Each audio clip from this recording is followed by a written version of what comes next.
Hello, hello. Welcome back to the Story Darlings podcast. I am Sandra. And I'm Tara. What are we talking about today, Tara? So we are talking about part 2 of Tower of Dawn, and I discovered this last time. I like Sandra's version of this book a lot better, which is not behind her head for the first time ever.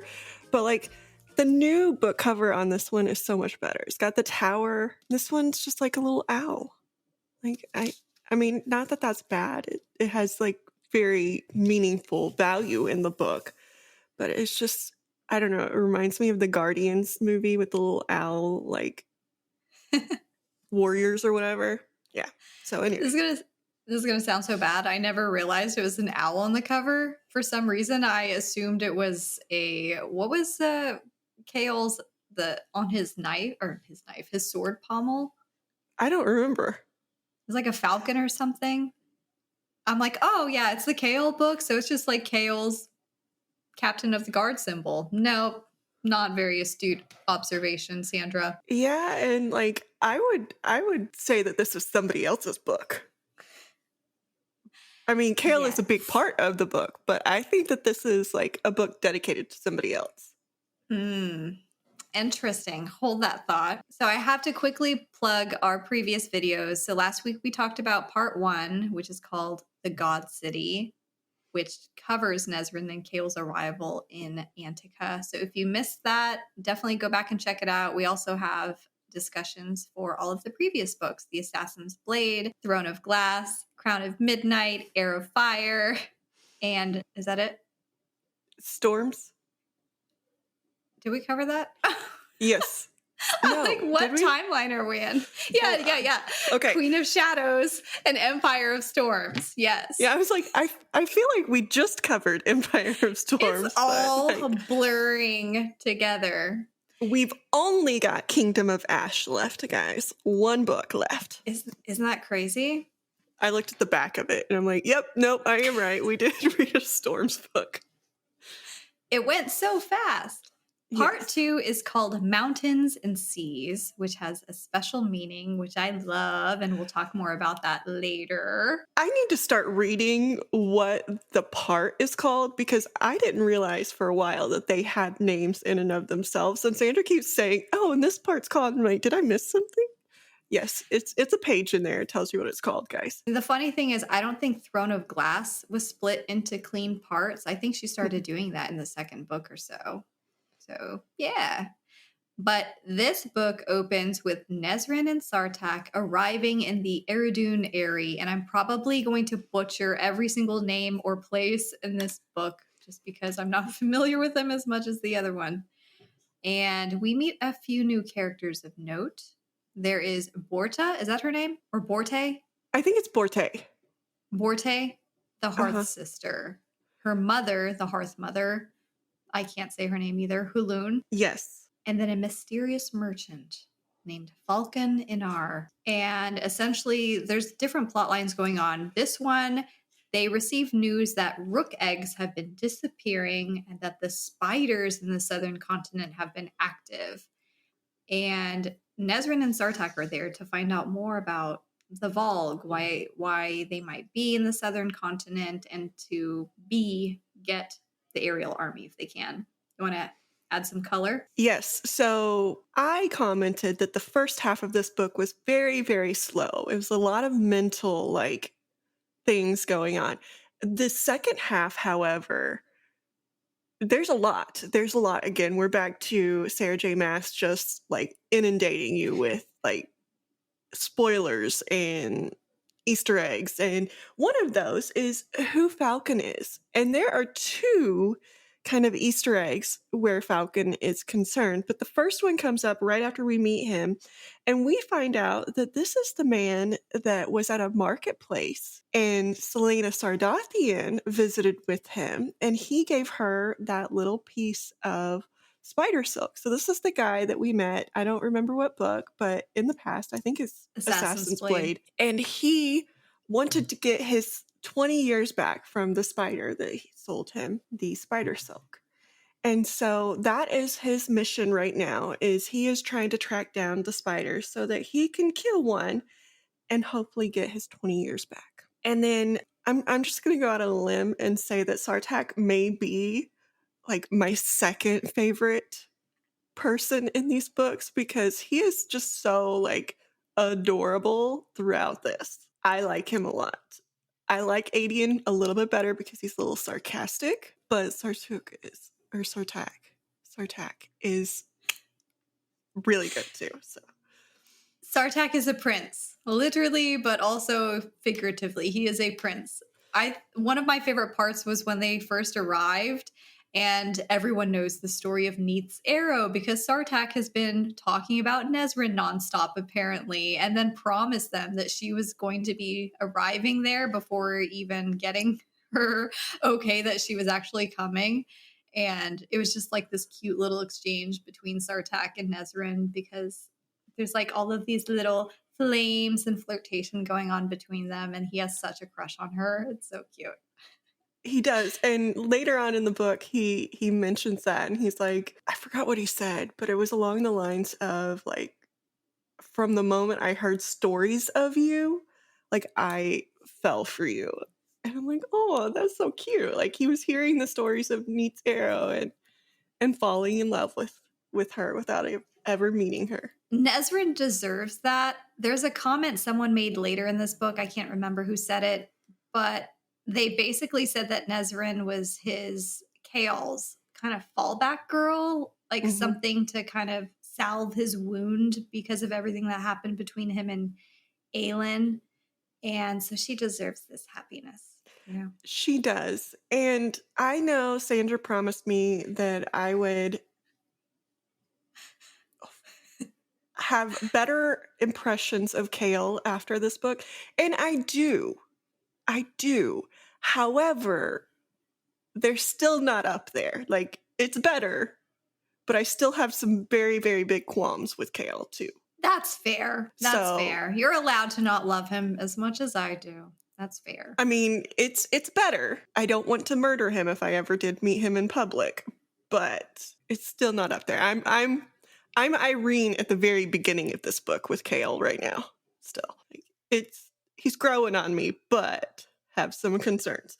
So anyway, with Sartak and Nesrin, they find out a few things from Hulan, which includes that the Fae have been or were living in that area long ago, and that there are like these little like watchtowers that the Fae used to like use to kind of watch the spiders and to, protect the land.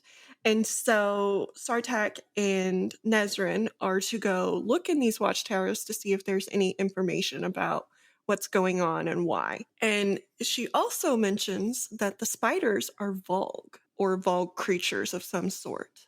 And so we get another sense of why the spiders are here and a little bit of an inkling of what's going on. Nesrin and Sartak go off into the mountains to do a little investigating of their own.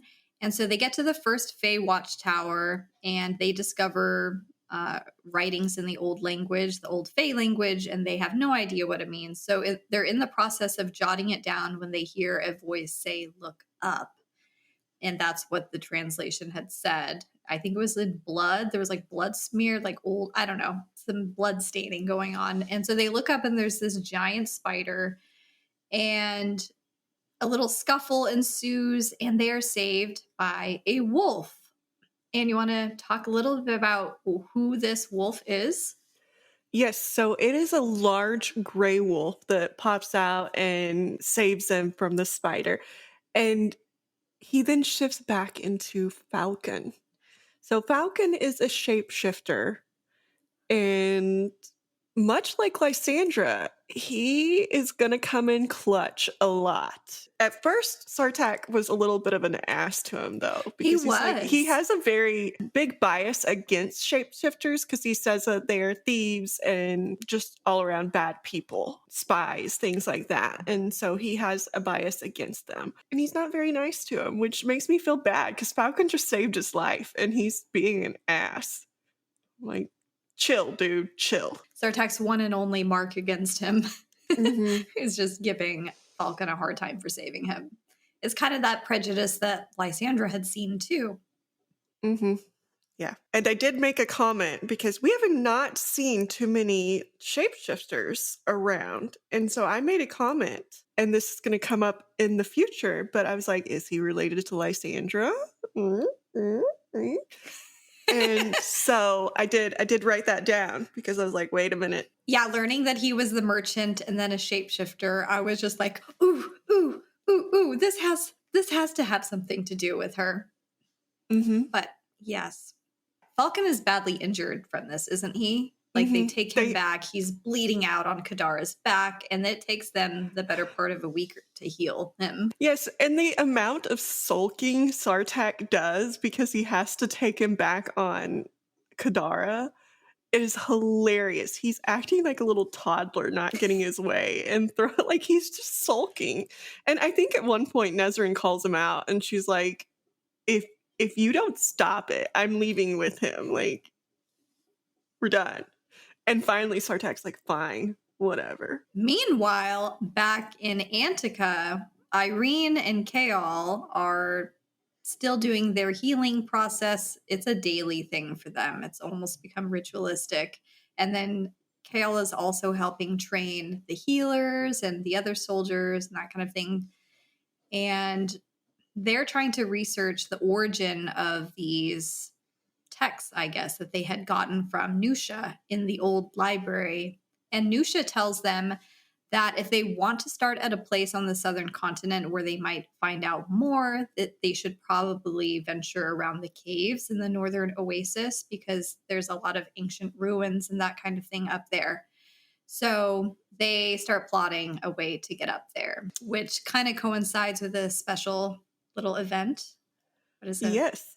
So it is about to be Irene's birthday, and these little cave areas happen to be right by a place called the Oasis, which is where the Coggin family goes to throw parties. It's like the Hamptons for them or something. Yes.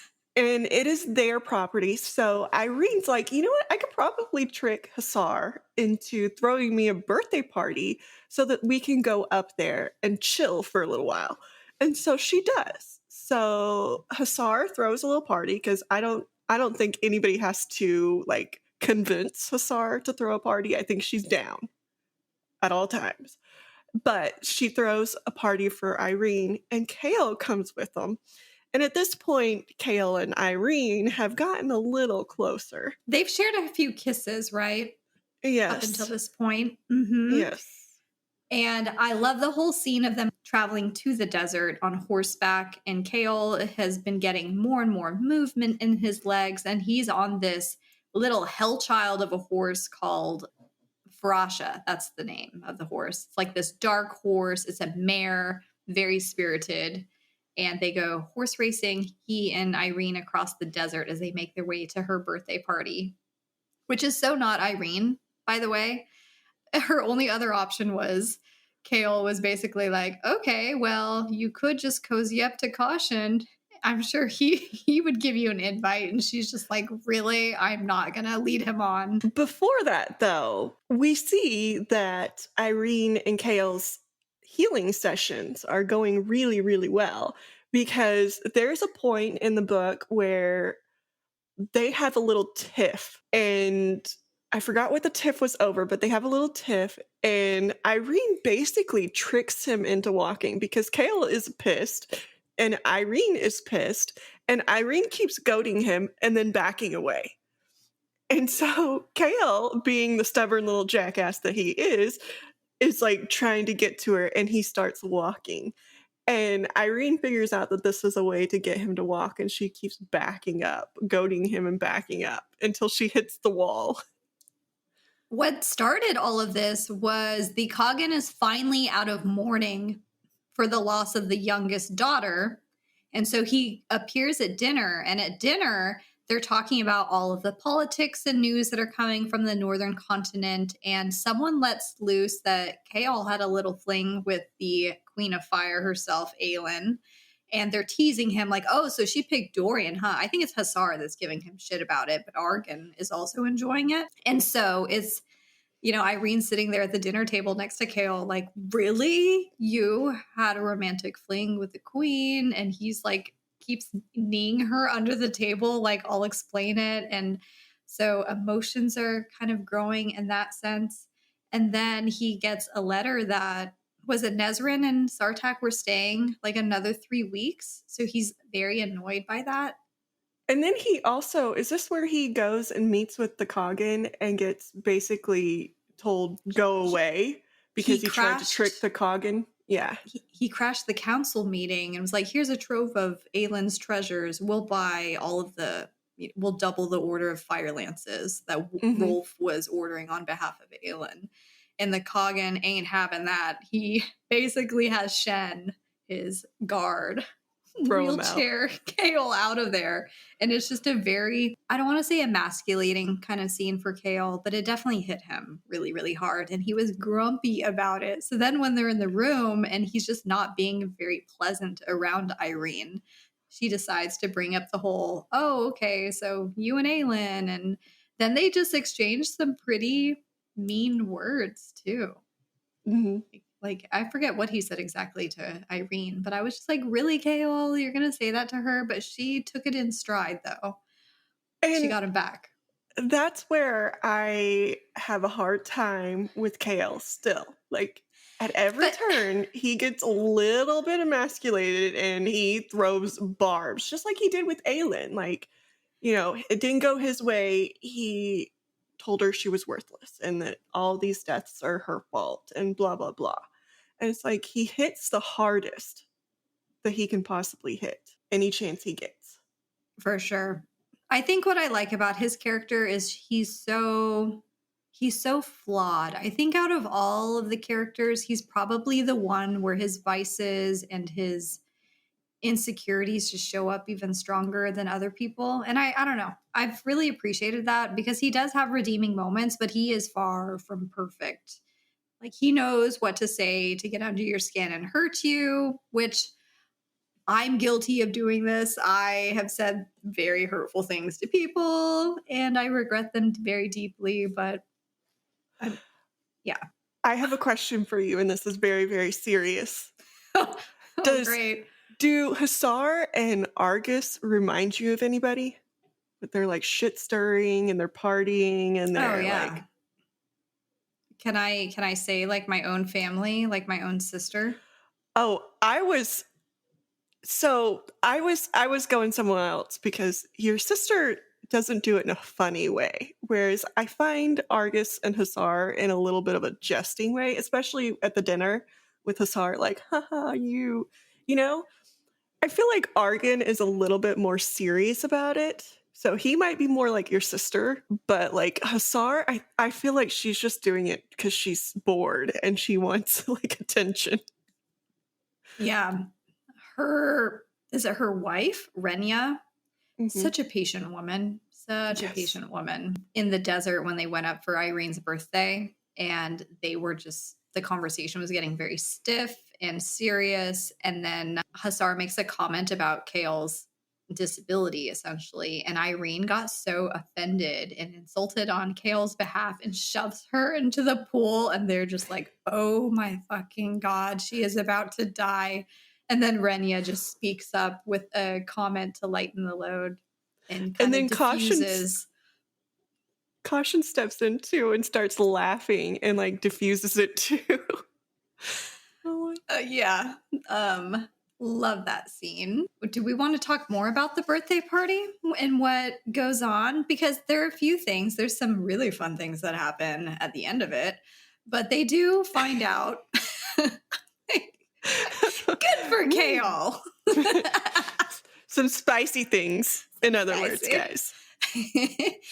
But they do go into the caves and they find out there's like drawings of the Volg and the old Fae. And they do learn, they get the sense that the ancient Fae, who no one really knows how they got there, but they had settled this land first. And that's what all of these ruins are and that kind of thing. So they do like find out a little more evidence of that. But the little birthday party in the desert is a very special time for Yrene because Chaol, love him or hate him, when he cares about someone, he does go all the way for them. Kind of like he does for Dorian ever since they were children. And so he gets Yrene a birthday present, and it is a beautiful little locket. And you want to talk about the locket? Yeah, so he got her a locket. It has her little initials on it. And he got her the locket because he noticed that there is something that she keeps like transferring to each outfit that she wears. And it's in her pocket at all times. And she messes with it. And at first I was like, wait, is she carrying a word stone? Is she messing with a word stone? But it's not that. I was wrong, guys. Um, and we find out later that it's a little piece of paper that was written for her that says, basically to get you to the Torre Chesme and then some. And it's the letter that Selena Sardathian left for her with the gold. And, it's just that little piece of I'm worth it note for Yrene. And so he said that she can keep it in the locket so that she can, keep it safe. And it was very, very sweet. I will admit this is a moment that I was like, okay, I can see why Sandra's saying that like it redeems him, but then he does something stupid and it doesn't redeem him. Oh, I think he's more than made up for it. Okay, the mountains and seas, isn't that etched into the locket as well? And Chaol tells her it represents the mountains that you climbed by herself when she was younger to get to Inish in the first place, and then the seas that she crossed to get to Torre Chesme. And that's when she was like, well, I didn't do it by myself. I had a little bit of help. And she divulges this story about the mysterious girl or woman or whoever she was in Or Inish God. that helped her. And yeah, there's so much God talk and things like that. But you mentioned you thought it was a word stone. I was like, is it the ruby? Does she still have the ruby? I thought it was the ruby the whole time, but I Well, guess and she pawned does it off. still have the ruby. Oh, she does? Because it says multiple times that that was the one thing that she would not get rid of is the ruby from that treasure, that brooch. And she even tells Chaol that she kept the ruby brooch, which I thought at that point he was going to catch on Yeah. as to who gave her, but he didn't. But there's also another very, very sweet moment after where he tells her that he does not love Aelin or Nezrin, which opens up to, well, who do you love, Chaol? Who do you love? Who do you love? And then we do have a spicy scene, so like we're clearly on the right track of who he loves. We learn Yrene is not a virgin, that she had a less than spectacular encounter with some rando, I think. And I think it's right around the time that Caution told her that he loved her too, because it was like a year ago, and I think Caution had just told her, and so I'm like, was that your way of like getting rid of Caution? yeah, that's a good yeah, that kind of tracks with something old Sandra would have done a long time ago. And then we get a note of like Chaol's feelings after, where he said he would always be grateful for the woman that helped Yrene get to the Torre Chesme and kept her safe, basically, by teaching her how to use Gracie Lou defense. Freebush. Yes, to Gracie Lou Freebush. And I love that because me knowing who this person is, I'm like, ha ha ha ha ha. It's fun to get to giggle internally. I'm like, I know who that was. So we see that Chaol's room is trashed when they get back. And in the ransacking, they took all of the documents that Yrene had brought over to Chaol's room, except for the one that they hid in his boot. And so Yrene takes that back to the Torre Chesme and goes to Hafiza and kind of informs her what just happened. And Hafiza lets her know that there are more documents in the Torre Chesme, and some of those are locked up in a locked cabinet that has been passed down that no human's eyes should ever see it. And the only person that has the key is the healer on high. And so we see that, but I'm going to draw back to Chaol being kind of a douchebag. So he and Yrene had like this moment, all kinds of love, right? And then he's back in his room kind of second guessing that, and he's like, I don't like, he's feeling bad because he didn't end it with Nezrin first, which I thought it was kind of an end when she told you, like, I'm not holding you to this and I'm not gonna hold to it. Like, is that not an end? Like, come on, dude, like, I stop. don't know. If I'm anything like Chaol, I need things spelled out for me, I guess, like a closure type of thing. So I mean, I get it. I get both sides. I get it, but after the fact, don't feel bad because you're just like tainting the new relationship too. True. He just has so much internalized guilt and shame. He really does. He does. And it's annoying me. It's Tara, annoying me. he's human. Yeah. And then he like then goes into a moment of like, well, even Aelin like waited with Rowan until she got back and ended it with me, and like bashing Aelin. There's a part where he's just like, you know, she's horrible kind of a thing. And I'm like, wait until you find out that she's the one who saved like multiple times you and Dorian. So like chill on the Aelin hate. I don't know. His moments, I'm just like, your way of thinking about this seems very, very screwed up. If you were gonna feel bad about it, like feel bad before it happened. Because at this point, like all you're doing is being disrespectful to Yrene, in my opinion. I can see that. It's interesting that you look at it that way with the Aelin part, because in my eyes, it's almost like he places Aelin on this pedestal. And because Aelin was able to say, no, I'm not starting anything with Rowan because da da da da da, he's like trying to hold himself to her standard or bar, which is just so unrealistic. He's just the type of person that uses whoever is around him, like in a position of influence, as his moral compass, which can be very troubling, as we saw with the King of Otterland. But he does it with Dorian, he does it with Aelin. He does a lot of comparison. And there's a quote that's comparison is like the, I don't remember what the quote is, but like comparison is the like something of joy, thief of joy or something. Yes, yes. Because every time you compare yourself to somebody else, like you're either not gonna like live up to it or you're gonna try and just take away all the things that you find enjoyable. That's not a word. That you enjoy. So I think he has a lot of the comparison. Like I also think it goes back to his childhood. Like he doesn't ever feel like he's good enough. Yeah, for sure. And maybe that's why I'm hard on him, because I do see a lot of myself in him too. Like, and so I'm like, oh, don't be like that, because I know why you're being like that, but don't be like that because it's not fair to everybody around you.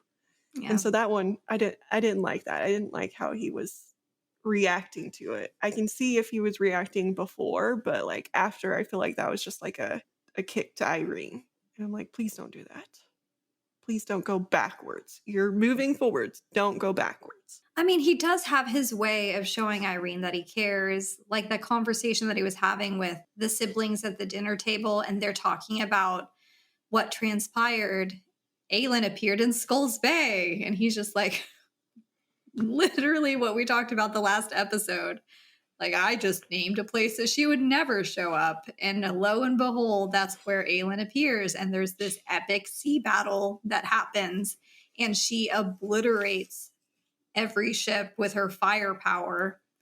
And he's talking to the siblings, trying to assure them that Aelin is doing everything for the right reasons. She's trying to fight the evil that's come to their world. And they make him swear, okay, you know, put it on Yrene's life if that's what you really believe.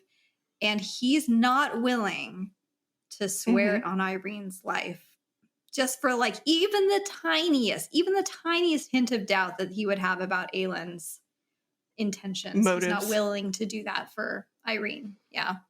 So that it's like a very Chaol thing to do. So back with Nezrin and Sartak, who I love. So back on the side of this book that I'm liking right now, we see them discuss Borte's mother's death. And Sartek feels a little bit guilty about that because it was in battle with him that she died. And so we hear the story, and that's very, very touching. And then we also hear that Hulan knew Falcon was a shapeshifter and that she had all of the history, which is kind of like I don't know if it's like a punch in the stomach for Sartak, but she was keeping a secret from him and she didn't tell him. And so he feels kind of like not betrayed, because that might be a little strong, but he feels let down maybe by that. And then we hear a little bit more about the hatchlings and that they might know a place where they are, because Hulan just got back from like a sightseeing mission of trying to figure out where they were. And so she's like, I think that they're here because spiders are kind of getting together here. And so Nezrin, Sartak, Hulan, and Falcon are sent to go. And Borte is told to stay home because she is the heir. And if something happens, then they have nobody because her mother is dead. And so they also mentioned that it would be better if only a small group goes because it's not as visible as if a large group goes. So they'll have a little bit of the surprise. So they all go, and Sartak and Nezrin kind of, they divide up. And Sartak, Nezrin, and Falcon, who is in her pocket as like a rat or a mouse or something at this time, and they go their little separate ways. And Sartak gets caught in a web. And there's a moment where I was very scared for him. Very scared. It was a scary scene. This was the one where it was a baby rook trap, right? Mm-hmm. Which was so sad. It was probably the saddest part of this whole damn book to me was the baby rook, because it was squawking and flailing caught in a web or something. And Kadara is freaking out and wants to go save this baby bird. And so they do swoop down, but they get caught in the web. Sartak is injured in this big fall. And then the spiders freaking come out, and one just like impales the baby bird and drags it off around the corner. Like its little cry is cut off. And I was just like, oh. I was intentionally leaving that part out, guys. I was like mentally scarred by this. And yes, and then Sartak is caught between the stones and is ripped away. But Nezrin is not having any of that, is she? No. And so Sartak took the brunt of the fall. Like he flipped her over to where he would take it. So he is heavily injured. And then he basically like just kind of gives himself up and tells Nezrin to escape, and he'll stay back and like try and help her, right? And so again, at this point, Tara's like, no, I like him. I was like, I can't read anymore. I can't read anymore if he dies. Like, I just can't, because that was the sweetest thing he could have done, is to help her get free. And he hasn't even told her how he feels. But he survives, guys. He's hurt. He's hurt very badly. But Nezrin's like, no, not going to happen. I am not letting that happen. So Nezrin goes back, and she gets him free. And she has a little bit of help, though, because she goes back, and Falcon is like trying to like chew the little webs off of everybody and like free them. Then he changes into a spider and basically tells all of them that there's a huge group of Rook Riders coming. You better go protect. I'll stay here with these guys and make sure they don't escape, but like go. And so the rest of the spiders get out, and he is left there, and he's like, hey, it's me, guys. And he frees them. And they, are running out, and then Borte shows up with her fiance, who is like, that relationship is just hilarious because the fiance wants to marry her, and she's like, I don't like you.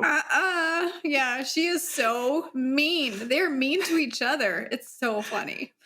It is. It cracked me up a little bit. And she's there with her fiance, and she was like, basically, I told him that I was coming and he could either let me go die or he could help me. And I'm like, you go, girl. You go, girl. So they come, and like everybody's safe.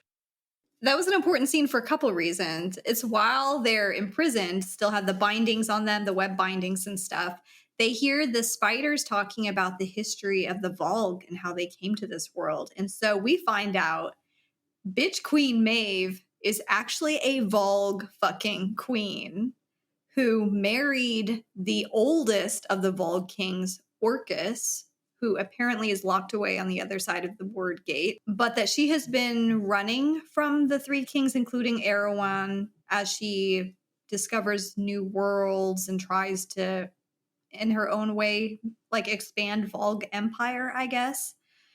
And so we find out about that. We find out that there was no third Fae sister, that she infiltrated everyone's minds at that court, all of the people, and had them believe that she was the third sister queen. So we learn that, and we learn because Falcon basically sacrifices himself as a spider and makes Nezran promise something if he doesn't make it out. And what is that? He makes Nezran promise him that she will look and give like all of his money or whatever to his niece, who his brother had, but his brother didn't know the woman very well, who he had. They sounded like with. Two deadbeat parents. Yeah. Yes. And so Falcon had went to the mother, and the mother had told him that she had kicked the daughter out, and she didn't know where she was.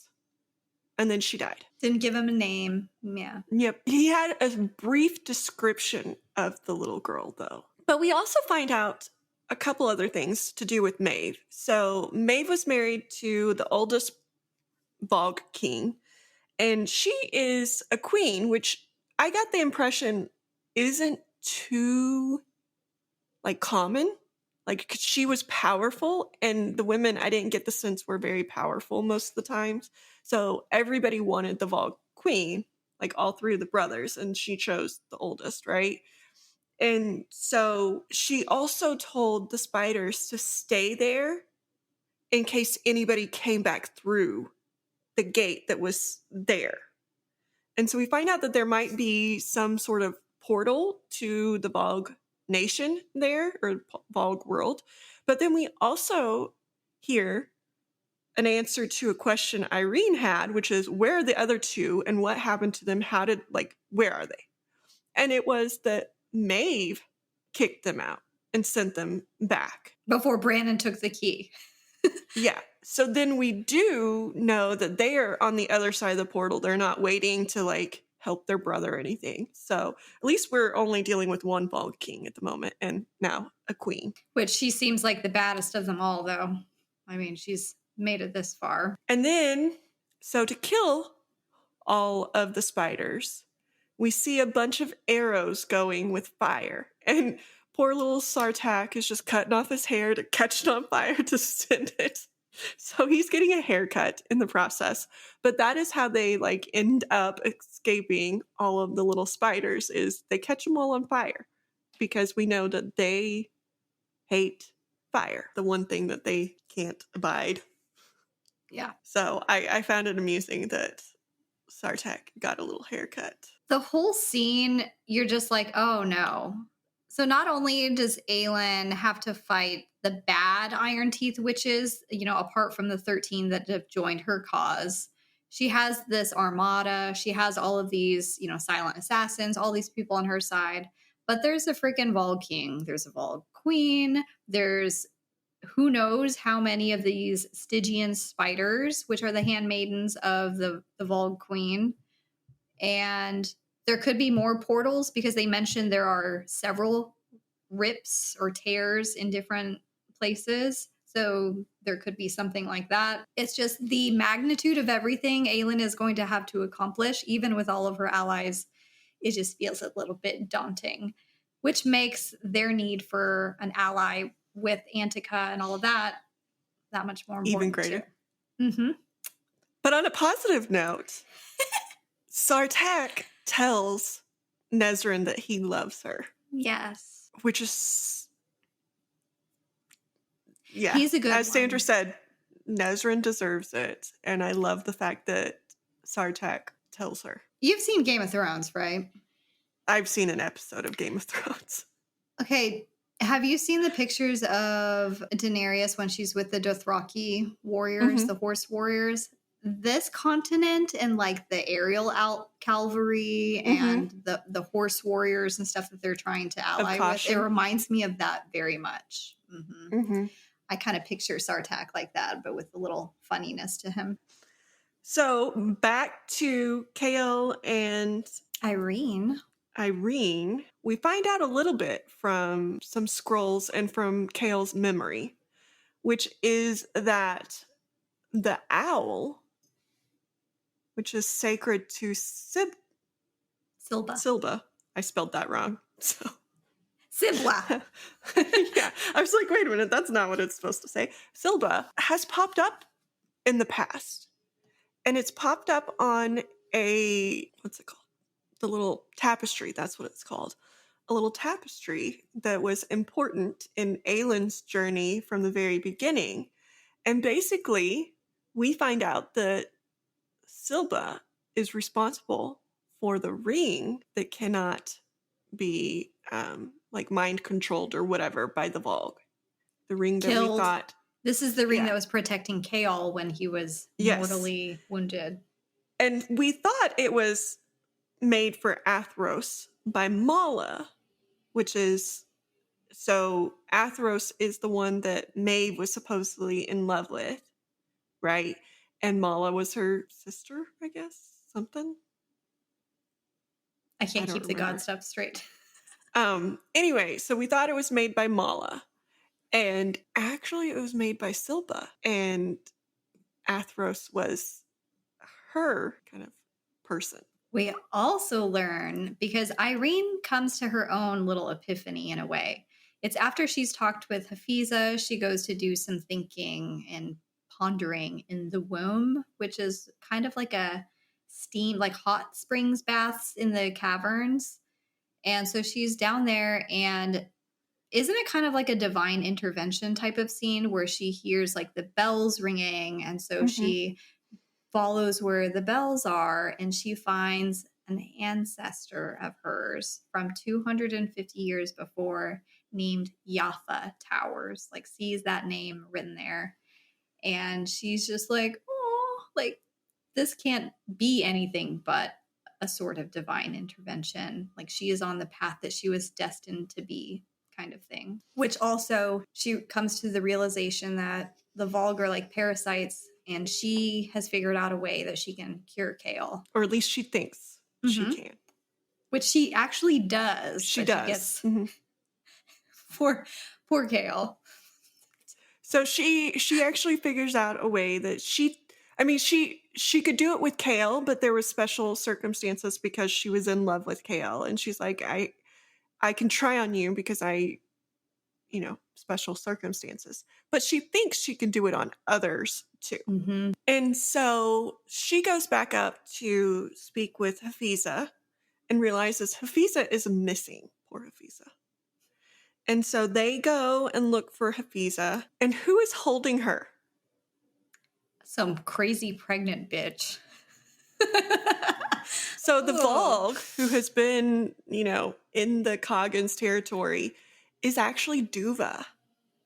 Poor Duva. And I kind of called it when I said, like, Duva's the one who saw the little sister die. And it was because little sister was catching on that Duva wasn't acting normal. And so the Volg in Duva pushed her. And just like Dorian did, Duva fought back. And she was not happy with the fact that the Volg inside of her just killed her little sister. So it's so sad for Duva. So this epic little scuffle takes place, and Duva is kicking their ass. Hafiza's like knocked over. Chaol uses a mirror to deflect something, which knocks Duva over at some point and just knocks her out completely. But she's faking it. And she blasts, like sends out a blast of power at, is it Yrene? And Chaol is just like, no, like not letting this happen. Jumps in front of Yrene and it fucking hits his spine again. And this man is going to die, but it isn't until all of the healers come and do like a I don't even know how you Like would a describe group, this scene. Yeah, a it's like group a healing they're with just all like of the hand to ancestors too. shoulder. Like the ancestors are there. And so, yeah, they do a group healing, but Chaol's too far gone for this. So then they have to, like, I think it was Silba came in and she's like, okay, so there's going to be a price to this. And Irene's like, I'll pay it. Like, just help. And so Chaol does get healed and Yrene has the price to pay for it. I think it was like a fair price. Like, I don't think it was like too crazy. No. So Chaol is still going to be, using a cane or a wheelchair, just depending on how Irene's power levels are, because they're essentially sharing like a source of energy, I guess, if you want to put it that way. And so if Yrene is flagging, Chaol is going to be flagging. So Mm-hmm. he is not completely independent and standing on his own. He very much depends on her. And it's a life bond. So it's kind of like the Notebook. So if one of them dies, they both die. So in this battle that is coming, you better hope that everyone stays Stay clear of safe. all this shit, or else everyone is dying. So Yes. But we also hear what makes Yrene special. And that is that she is Silba's heir. And that is why the Vogue are theirs. They were told, or they had a foretelling or something.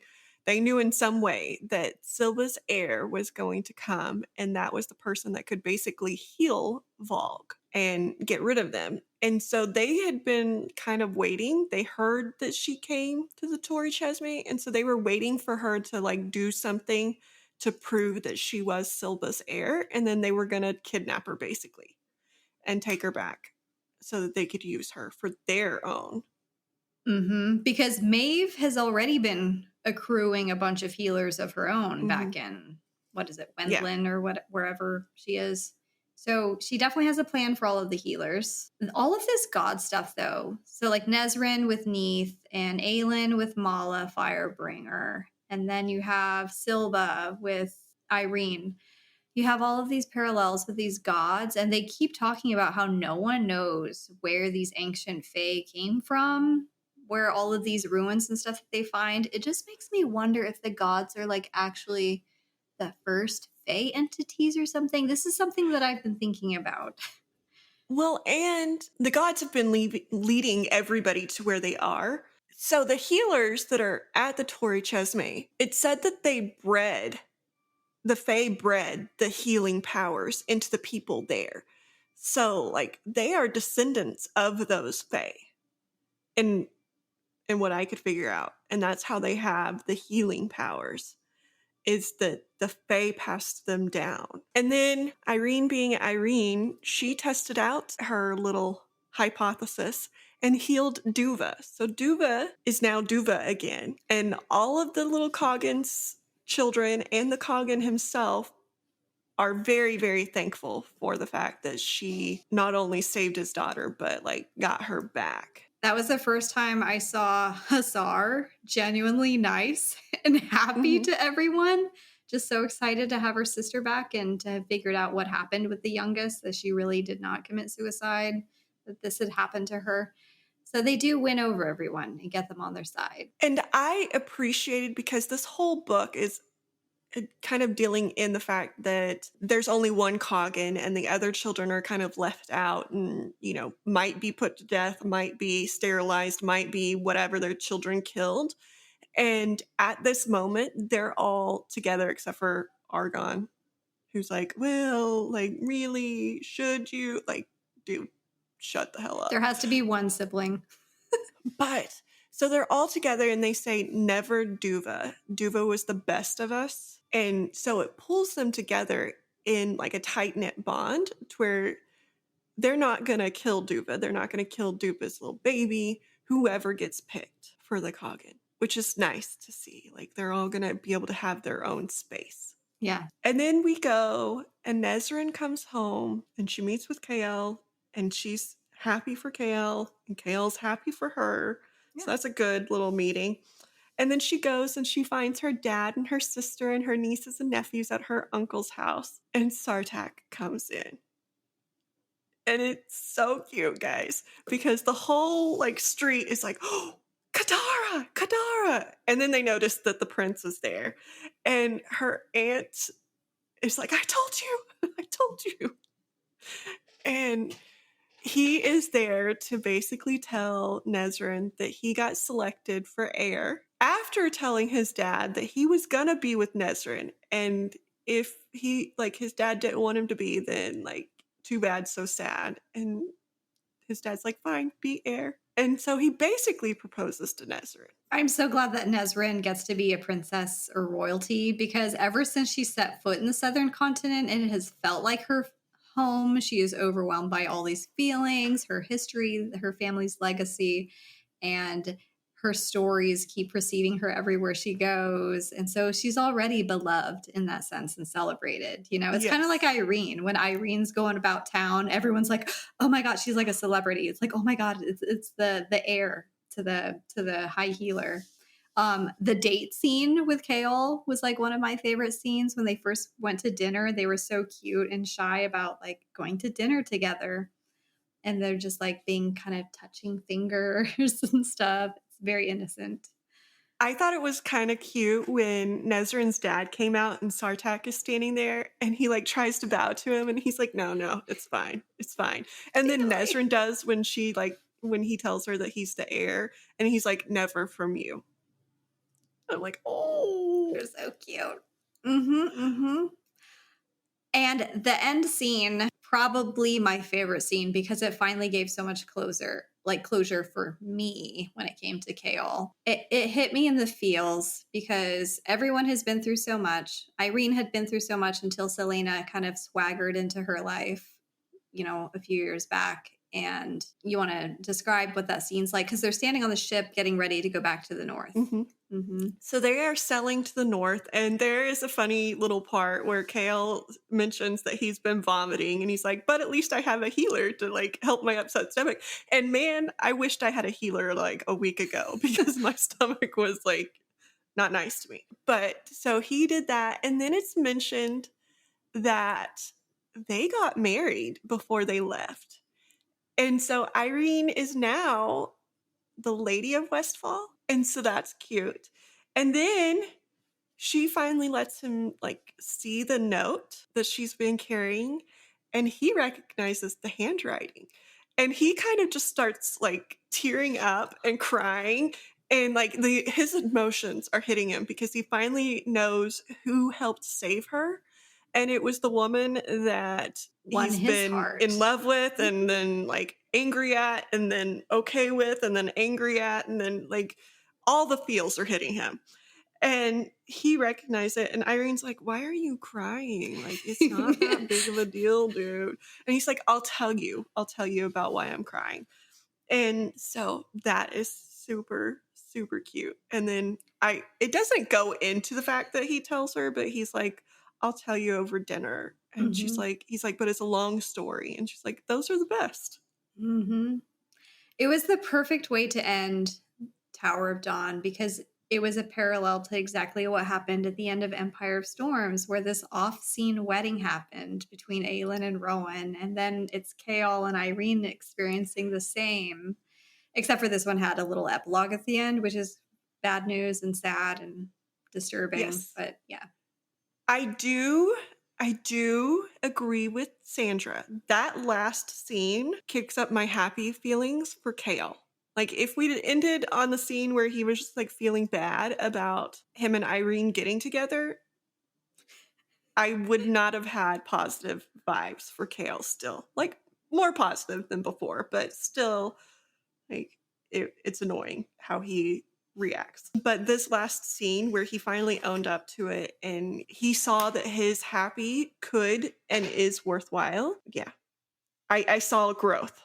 Yeah. One thing that Chaol said that I thought would resonate with you deeply, Tara, because of a comments you had made in previous books, is you would liken the King of Otterland to Hitler a lot, with the book burning and rounding up people, executing them, all of this stuff.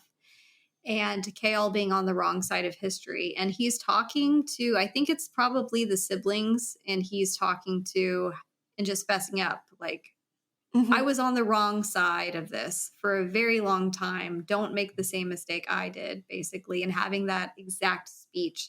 And I was like, oh, if Tara's reading this part, she's definitely going to be like Yeah. clapping for him and happy that he's come to that realization. Well, and he also mentions that it cost me everything. Yes, it did. Like, he even owned up to the fact that it's my fault that I lost everything. It's not Aylin's, it's not Dorian's, it's my fault. It's not my dad's, it's not the king's. I mean, even though it kind of is, but he made his choices Yeah. too, and he owns up to the fact that he made his choices. So Mhm. yes, I did appreciate that for him. But then he like makes these one-off comments and it just ruins it. I'm like, you had growth. Where did it go? He's a human being. Yeah. But now we move on to Kingdom of Ash. And the epilogue of this book is Aelin getting ready to be tortured by Cairn and Maeve. Right. Mhm. They just kind of It's take her out in of the her mask, little take her out of the tomb. in her little coffin, and it mentions that they had been like putting gas in there to keep her sedated and stuff. And then we did hear that, which is why Kale and everybody are going north. We heard that Aelin and her crew were going north. And that is the kind of intel that the Coggin had. And so we know that that is actually Lysandra and her crew going north, but to everybody else, that is Aelin. So I'm imagining like Yrene and Aelin getting together and Lysandra in Aelin's body, like, I don't know you. Like, who are you? And Uh-huh. really throwing everything off and giving it away that she is not Aelin to the others. But we do hear that with Kale and Yrene, we've got Rook riders, we've got Hussar's army, and 1,000 ships from the Coggin and Hussar. And that Caution is rounding up his riders, and they will be going north too. So we have a huge army coming. And it's all thanks to Yrene, because when Yrene saved Duva, the Coggin said, name what you want. You can have anything, name it, it's yours. And she said, save my country, save my people. And so Yrene, again, is unknowingly passing back that life debt to Mhm. Aelin and getting her the help that she needs. And Falcon is on this ship as well, right? Nesrine Mm-hmm. was all, he's a shifter. He's going to be very useful in this. And though he's not as powerful as Lysandra by any means, he will still have his use. Mm-hmm. Well, and Nesrin told him that she is fairly sure she knows his niece and that his niece is with Aelin. So like he knows that he is going back to the only family he has and will meet him. And Nesrin did point out the fact that the description he had does not look like what Lysandra looks like, but we already know that Lysandra changed her looks And and doesn't then even got stuck in that remember. body and Yeah. doesn't remember what she looked like. It's going to be all kinds of reunions. We have one book left. All of this shit still has to be unwound, untangled, all of these reunions happening. It's going to be a crazy part. I think we have like 400 and something pages to read. Yes. Each episode. I also think that there's going to be a bigger picture. Because as we've pointed out, these gods are involved, and I don't really know why. Mm-hmm. Like so far, some of them are giving me good impressions, but some of them are not. Yeah. And so we don't know why. We don't know what's going on in like a larger scheme, because basically what Aelin and her crew are chess pieces to these gods, and they've been like moving them around and putting them where they want them to be. And I think there's going to be a bigger issue there. Lorcan was Hellas, the hell god too, right? The god of The death or whatever. Mm-hmm. Yeah. Mm-hmm. And We then don't know. Elide and Aelin has Mala and Diana, which both seem like bitches at this. Especially Mala. Mm-hmm. Uh-huh. Well, Diana is the one that like took over her body and like tried to burn up Bay's Skull's Bay. Yes, turn it on So the she people. seems like a bitch too. It's going to be fun. So much to talk about next time. So we hope you enjoyed this episode, finishing up The Tower of Dawn by Sarah J Maas. Join us next week to discuss part 1 of Kingdom of Ash. Thank you so much for joining along on our Throne of Glass read-along. And any final words, Tara? No, I'm just expecting a lot of notes. Like I'm not sure how we're gonna hit all of the high points or even medium points. I know. I'm just, it's going to be a lot. I'm But kind of scared. anyway, yeah, it's going to be a good wrap up, I think. Hopefully you like it. Yeah. I mean, so far I've liked it. Anywho, if you enjoyed watching this episode of the Story Darlings podcast, feel free to give us a rating on Spotify, Apple Podcasts, wherever you listen to podcasts, or YouTube if you subscribe there. So we will see you next week for Kingdom of Ash. Bye.